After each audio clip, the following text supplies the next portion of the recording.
लग चुकी है तलब मंजिल की, लग चुकी है तलब मंजिल की, अब खुद को आग में झोंक देंगे, अब खुद को आग में झोंक देंगे। ये ठोकरें कहती हैं कि मारा जाएगा, ये ठोकरें कहती हैं कि मारा जाएगा। हौसला कहता है देख लेंगे, हौसला कहता है देख लेंगे। जय हिंद साथियों, स्वागत है आपका संविधान एकेडमी पर। तो आज हम एसएससी जीडी के फिर कुछ महत्वपूर्ण क्वेश्चन के साथ आपके सामने आए हुए हैं। आइए उन सारे क्वेश्चन को आपके सामने रखते हैं। देखिए, हम उस दिन भी कहे थे हम कहाँ पढ़ा रहे हैं इस पर नोटिस मत कीजिए, हम क्या पढ़ा रहे हैं इस पर नोटिस कीजिए। आइए उन सारे क्वेश्चन को देखते हैं। अगर आप चैनल पर नए हो तो सब्सक्राइब कर लीजिए और आगे शेयर करिए ताकि और भी लोगों को इसका लाभ मिले। तो चलिए उन सारे क्वेश्चन को आपके सामने लाते हैं। देखिए, पहला क्वेश्चन है एल्फा कण। पहला क्वेश्चन है एल्फा कण के द्विवेशित आयन होते हैं। अल्फा कण के, चलिए क्वेश्चन पे आइए। एल्फा कण के द्विआवेशित एल्फा कण के द्विआवेशित आयन होते हैं, ठीक है ना, जिसे आप डबल चार्ज भी कह सकते हो। तो देखिए, पहला क्या है, बेरिलियम है, दूसरा क्या है, हाइड्रोजन है, तीसरा हीलियम है और चौथा क्या है, लिथियम है। ठीक है, हमने क्वेश्चन क्या बोला, एल्फा कण के, एल्फा कण बीच में डैश है, एल्फा कण के द्विआवेशित, ठीक है ना, जिसे आप डबल चार्ज भी कह सकते हैं, द्विआवेशित आयन होते हैं। पहला ए बेरिलियम होता है, कि दूसरा है हाइड्रोजन, कि तीसरा है आपका हीलियम और चौथा है लिथियम। तो इसमें एल्फा कण पे कितने द्विआवेशित आयन होते हैं, किसके, तो है आपका हीलियम। क्या है, हीलियम। हीलियम आपका बिल्कुल सही है। फिर दूसरा क्वेश्चन है भारतीय संविधान का, दूसरा क्वेश्चन है भारतीय संविधान का कौन सा अनुच्छेद, ठीक है, भारतीय संविधान का कौन सा अनुच्छेद सहकारी समितियां के संवर्धन में संबंधित है। ठीक है, भारतीय संविधान का कौन सा अनुच्छेद सहकारी समितियां के संवर्धन से संबंधित है। पहला है 31 बी, पहला है 31 बी से आप कह सकते हैं, दूसरा बी वाला है 43 बी, 43 बी, सी है आपका फिर 43 ए, डी है आपका 31 है, 31 है जिसे कहते हैं। तो यहाँ पर आपको कौन सा सही होगा, बी वाला, बी वाला क्या होगा, सही होगा। ठीक है, इसका आंसर क्या होगा, कौन सा अनुच्छेद है, तो 43 बी, जिसे आप 45 बी या 43 बी कह सकते हैं।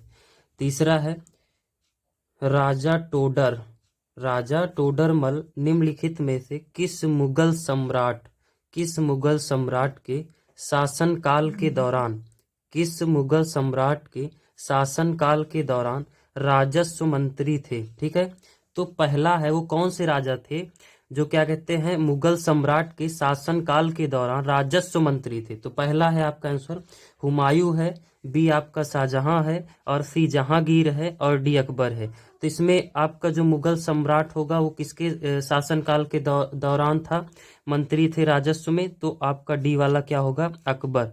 आंसर क्या होगा, अकबर। इसका आंसर क्या होगा, अकबर। फिर यही आपका चौथा क्वेश्चन है मराठों और अफगानिस्तान के शासक, मराठों और अफगानिस्तान के शासक अहमद शाह दुरानी के बीच पानीपत की तीसरी लड़ाई किस वर्ष हुई थी, तीसरी लड़ाई किस वर्ष हुई थी। तो नंबर ए इसका आंसर है 1851, 1851, बी है आपका 1781, सी है 1761 और डी है 1831। तो इसका आंसर होगा सी, ठीक है ना। तो पानीपत की तीसरी लड़ाई किस वर्ष हुई थी, मराठों और अफगानिस्तान के शासक अहमद शाह दुरानी के बीच कब लड़ाई हुई थी, पानीपत की तीसरी लड़ाई, तो 1761 में, 1761 आपका आंसर सही होगा। अब चलिए पांचवें क्वेश्चन पर चलते हैं। पांचवा क्वेश्चन है पानी के एक अणु में हाइड्रोजन और ऑक्सीजन, पानी के एक अणु में हाइड्रोजन और ऑक्सीजन के द्रव्यमानों का अनुपात, ऑक्सीजन के द्रव्यमानों का अनुपात कितना होता है। तो नंबर ए है आपका 1:4, बी है 1:8 और सी है 1:16 और डी है 1:2। इसमें कौन सा सही होगा, पानी के अणु में हाइड्रोजन और ऑक्सीजन के द्रव्यमानों का अनुपात कितना होता है, तो नंबर बी आपका क्या होगा, सही होगा। 1:8 होता है। कितना होता है, 1:8 होता है। अगला क्वेश्चन है आपका 6ठा नंबर, को विटिकल्चर के रूप में जाना जाता है। यहाँ पर डैश है, इसमें को विटिकल्चर के रूप में जाना जाता है। तो नंबर ए है, सब्जी फूल और फल उगाने की जो विधि होती है उसको विटिकल्चर के नाम से जाना जाता है। या बी वाला है मछली प्रजन, ठीक है ना, जो मछली पालन होता है उसको विटिकल्चर के नाम से जाना जाता है। या सी है रेशम कीट का पालन, यानी जो रेशम कीटों का पालन किया जाता है उसको विटिकल्चर के नाम से जाना जाता है। या आपका डी है अंगूर की खेती, जो अंगूर की खेती की जाती है उसको किस नाम से जाना जाता है, विटिकल्चर। तो इसमें चारों ऑप्शन में से कौन सा ऑप्शन सही है, सी, अंगूर की खेती को कौन से कल्चर के नाम से जाना जाता है, तो विटिकल्चर, ठीक है ना। तो इसका आंसर क्या होगा, अंगूर की खेती, ठीक है। अगला क्वेश्चन है संवाद कौमुदी, क्या है, संवाद कौमुदी नामक अखबार की स्थापना निम्नलिखित में से किसने की थी, ठीक है ना। एक अखबार है जिसका क्या नाम है, संवाद कौमुदी, तो इसकी स्थापना किसने की थी। पहला है ईश्वर चंद्र विद्यासागर, दूसरा है रास बिहारी बोस ने, सी है इसका आंसर सी है राजा राम मोहन राय, और डी है शिशिर कुमार घोष। तो इस नामक अखबार, संवाद कौमुदी नामक अखबार की स्थापना किसने की थी, तो इसका आंसर होगा राजा राम मोहन राय, ठीक है। इसका आंसर क्या होगा, राजा राम मोहन राय। राजा राम मोहन राय बिल्कुल सही होगा, ठीक है।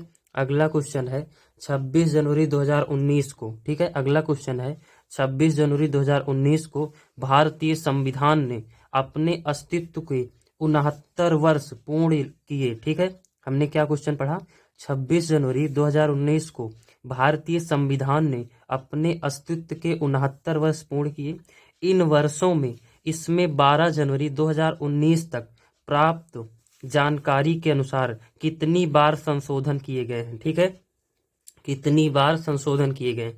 तो नंबर ए इसका आंसर है 103, बी है इसका 109, सी है 100 और डी है 106।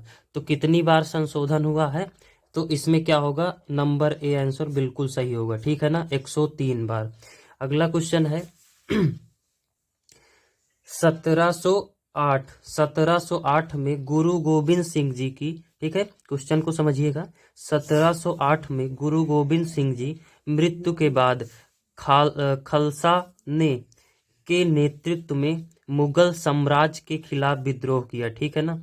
कौन से वो व्यक्ति थे, ठीक है, जिन्होंने क्या कहते हैं, मुगल साम्राज्य के खिलाफ क्या किया, विद्रोह किया, ठीक है। किसकी मृत्यु के बाद, गुरु गोविंद सिंह की मृत्यु के बाद 1708 में हुई थी, ठीक है। तो नंबर ए था गुरु नानक देव, नंबर बी था गुरु अमरदास, नंबर सी था गुरु अंगद और डी था बंदा बहादुर, ठीक है। तो इसका आंसर क्या होगा, डी वाला सही होगा, ठीक है ना, बंदा बहादुर क्या होगा, सही होगा, बंदा बहादुर सही होगा। चलिए अगले क्वेश्चन पे आते हैं। 10वां क्वेश्चन है इसका कि भारतीय जीवन बीमा निगम अधिनियम संसद द्वारा में पारित किया गया था, ठीक है। 10वां क्वेश्चन है इसका, भारतीय संविधान बीमा निगम अधिनियम संसद द्वारा में किया गया था। तो ये इसमें का पहला आंसर है 1965, बी वाला है 1948, सी वाला है 1971 और डी है इसका 1956। तो इसमें कौन सा अधिनियम संसद द्वारा पारित किया गया था भारतीय जीवन में, तो ये कौन सा होगा, डी वाला आंसर आपका सही होगा 1956 में। चलिए अगले क्वेश्चन पे चलते, डी वाला इसमें सही होगा, संपत्ति का अधिकार, ठीक है। तो इस क्वेश्चन को समझिएगा। 12 नंबर, एक विशेष वर्ष के दौरान देश के भीतर उत्पादित सभी अंतिम वस्तुओं, ठीक है, उत्पादित सभी अंतिम वस्तुओं और सेवाओं के मौद्रिक मूल्य को कहा जाता है, ठीक है। ये क्वेश्चन क्या है, एक विशेष वर्ष के दौरान देश के भीतर उत्पादित यानी जो उत्पन्न होती हैं उन सभी अंतिम वस्तुओं और सेवाओं के मौद्रिक मूल्य को क्या कहा जाता है। तो पहला इसका आंसर होगा शुद्ध घरेलू उत्पाद, और बी होगा प्रति व्यक्ति आय, और सी होगा राष्ट्रीय आय, और डी क्या है, सकल घरेलू उत्पाद। तो इसमें कौन सा ऑप्शन सही होगा, डी वाला ऑप्शन सही होगा, ठीक है ना, जो किस नाम से जाना जाता है, सकल घरेलू उत्पाद, ठीक है। अब अगले क्वेश्चन पे आते हैं। ला लीगा, ठीक है, ला लीगा खिताब से संबंधित है, ठीक है। अगला क्वेश्चन है ला लीगा खिताब से संबंधित है, खिताब। तो पहला ए है दौड़, ठीक है, नंबर ए है दौड़, नंबर बी है टेनिस, नंबर सी है आपका फुटबॉल और डी क्या है क्रिकेट। तो इसमें कौन सा आंसर सही होगा? फुटबॉल। किससे संबंधित है ला लीगा? फुटबॉल से। किससे संबंधित है? फुटबॉल से। 14 नंबर क्वेश्चन आपको ले चलते हैं 14वें नंबर पे। तो ये क्वेश्चन कौन सा है समझिएगा इसको। निम्नलिखित में से किस राज्य ने, ठीक है, निम्नलिखित में से किस राज्य ने जनवरी 2020 में 71वें गणतंत्र दिवस परेड में सर्वश्रेष्ठ झांकी का पुरस्कार जीता, ठीक है। 2020 में 71वें गणतंत्र दिवस परेड में सर्वश्रेष्ठ झांकी का पुरस्कार जीता।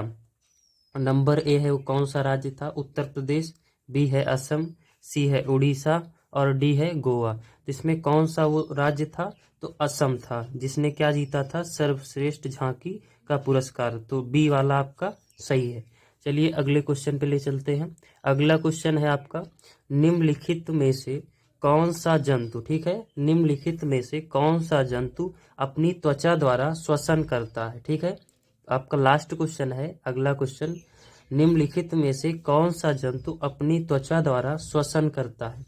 तो नंबर ए है इसका आंसर हिरण होगा, बी इसका क्या है? खरगोश है, सी क्या है? मोर है और डी क्या है? मेढक है। तो वो कौन सा जंतु है जो अपनी त्वचा द्वारा क्या करता है? श्वसन करता है। तो वो आपका कौन सा आंसर होगा? डी होगा, मेढक है, ठीक है। तो आज तक के लिए इतना ही था। आगे हम कुछ क्वेश्चन के साथ फिर पुनः आपसे मिलते हैं। तब तक के लिए थैंक यू।